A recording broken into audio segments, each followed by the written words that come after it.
Hey guys, what is up? It is me, Pagey, here once again with another video on just this upcoming DCU. So we have had, over the past few days roughly, the start of production for Supergirl, Woman of Tomorrow. Don't know if they were going to change the title to just be Supergirl or keep Woman of Tomorrow. I have to wait and see. But that will be the second film released in this new DC Universe reboot under the creative control of James Gunn, of course following in from Superman in the middle of this year, which should most likely contain the first appearance of Supergirl in some way as well. Whether it's big or really, really small, who knows. But over the next year or 18 months, but probably specifically over the next year, many expect a decent amount of new projects to be announced, or at least some new projects in combination with some progression and updates with already announced projects like Booster Gold, Paradise Lost, and Swamp Thing, to name a few. But a big question is that I think like half of the projects that are probably being announced are ones that I don't think many people necessarily would have been asking for or suggesting. Doesn't mean people won't go watch them, but it just, they're half of the projects people are like, oh, okay, I wasn't expecting that. But what do people actually want? What projects do people want to see? It seems likely that characters that were towards the end of the DCEU won't get films or shows anytime soon. Doesn't mean they won't show up, but they won't get focused things. So Aquaman, The Flash, Shazam, for example, arguably even Wonder Woman. So what could be on the menu in years to come for this new DCU? Of course, that is for James Gunn to know until he's ready to share. But in this video, I thought I would share my top 5. I was going to do top 10, but I thought that was too much. So top 5 DCU dream projects that I would love to see.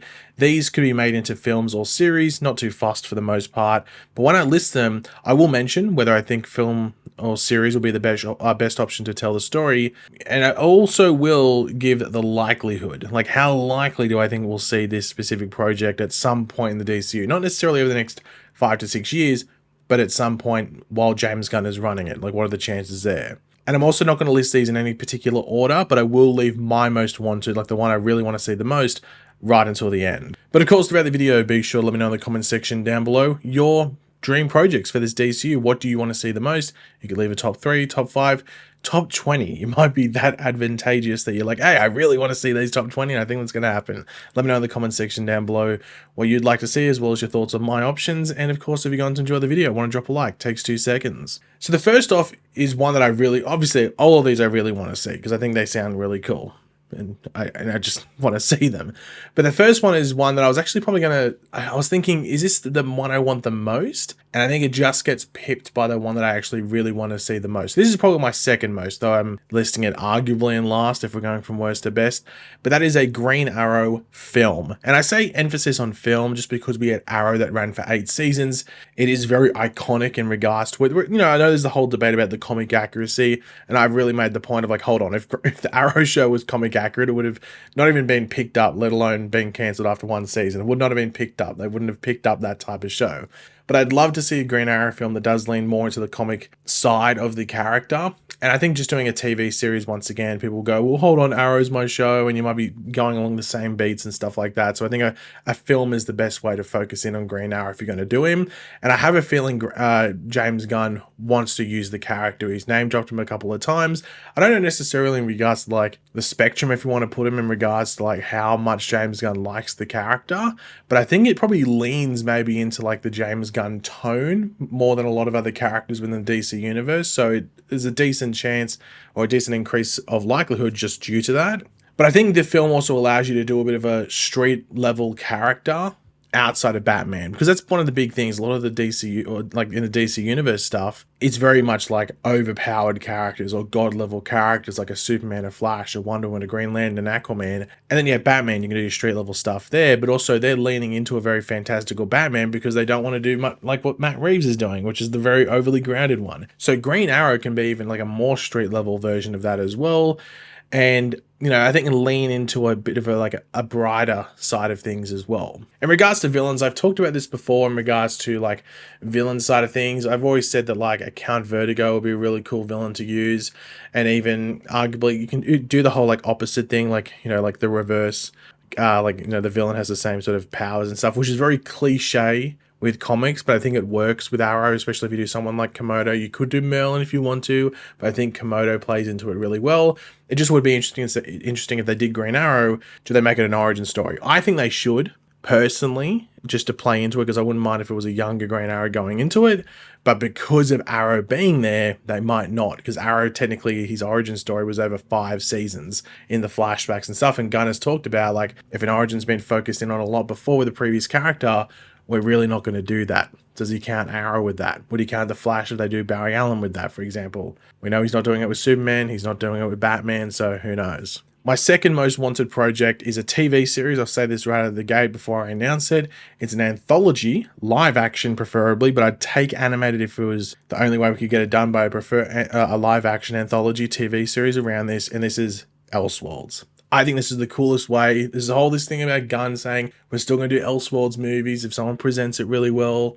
I think just doing a TV series specifically on Elseworlds, you can do 2 episodes. You can do like a part 1, part 2. But I think, we have had like the Marvel What If thing. They dropped the ball. Everyone that watched What If understands that they dropped the ball with the What If series. Why not do your own, and that was an animation. Why not do your own live action thing? You can have a creator come in, almost like a Twilight Zone type style, where they pitch a story. It could just be a 45 hour length episode, or maybe there's enough content there where it can stretch to 1 or 2, maybe even 3 episodes. You can just go part 1, part 2, part 3. I think an Elseworlds anthology series, and you can do multiple seasons. Each season has like 10 episodes or something, but it's a different perspective in, at least in most of the episodes, unless, because of course there could be that part 1 and part 2 or part 3, aspect as well if the story needs more than 1 episode. But I think being able to do this, and you could do a Superman Red Sun and just do an anthology sort of live action thing there, whatever other Elseworlds, Gotham by Gaslight, you don't have to focus in too much and do this big movie, and it affects with marketing and stuff. Oh, we've got this Gotham by Gaslight movie coming out, but then we also have this other Batman movie coming out as well, or even if it's like Superman Red Sun or other Elseworlds, things like that. I think that sounds awesome. And I think people would love it as well. And you can do these dark, twisted versions of characters as well, but it's under that Elseworlds banner. And the branding is already there. You have that Elseworlds logo. DC fans understand what Elseworlds is, and they can build that Elseworlds brand, which then stretches to the comics as well. And you don't just have to adapt already existing Elseworlds comics like Gotham by Gaslight, Superman Red Sun, all that stuff. You can create your brand new ones that people can come in and do. You could get a big creator that comes in and goes, I've got this really good idea. Bam, couple of episodes there. You don't have to do it every year. People aren't expecting, this has to happen every 2 years to keep up to date because this is season 1, season 2. You could take 4 or 5 years off if you want to, but I think it's like a really decent placeholder in regards to like generating ideas and also giving people a bit of a different flavor. My third option is a film. It could be a series, but I feel like a film is the best way to go with it. Sort of similar to why I did it with the Green Arrow thing, and that is Static, or as some people usually refer to them as, Static Shock. This has been the thing that's apparently been a long development, like them wanting to do a Static, aka Static Shock film, but there's just been really no development outside of saying, oh yeah, we're working on it. This seems like an easy one. So many people grew up with the show. So many people still watch it nowadays. I think, not the film, sorry, the TV series, but I think people grew up with it and they still watch it today. It's still relevant today, and the stuff that's mentioned there, and just what the character can represent and stuff like that. I think it just depends maybe what else they're doing with the milestone thing.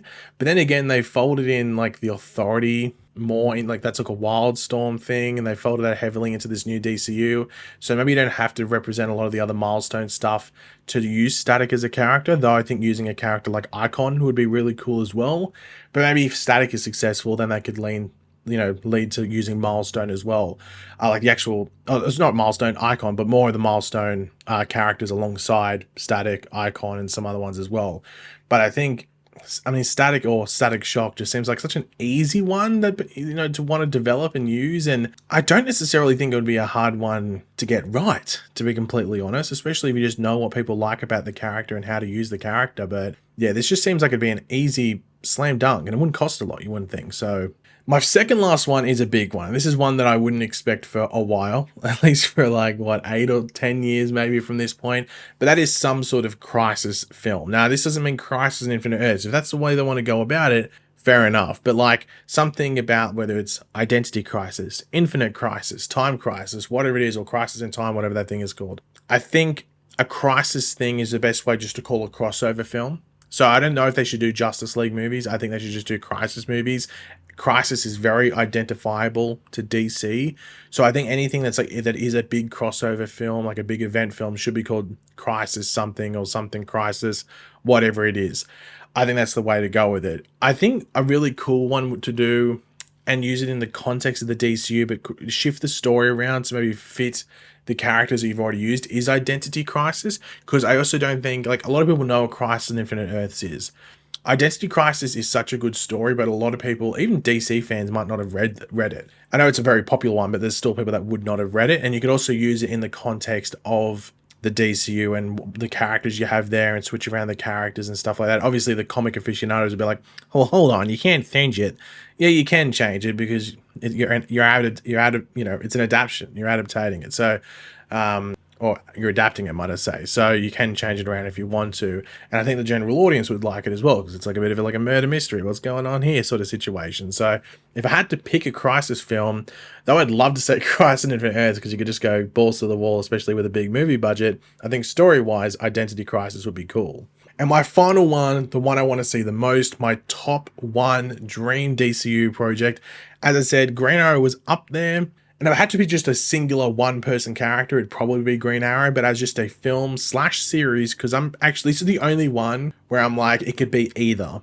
I think I'd probably lean towards film just in regards to like the scope of it, but I think a series would work with it as well.